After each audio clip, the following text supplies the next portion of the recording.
copot direksi Pertamina kan. Ya kalau saya mesti copot lagi ya saya copot lagi gitu.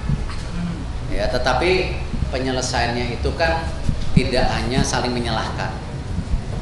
Tetapi saya meminta, dan tadi pagi saya sudah telepon untuk seluruh seperti Main ID, Pertamina, PLN harus membentuk yang namanya tim resiko bisnis.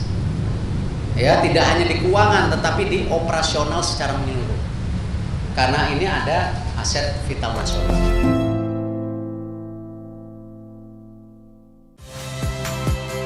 Saya Nitya Anissa, saksikan program-program Kompas TV melalui siaran digital, pay TV, dan media streaming lainnya. Kompas TV, independen, terpercaya.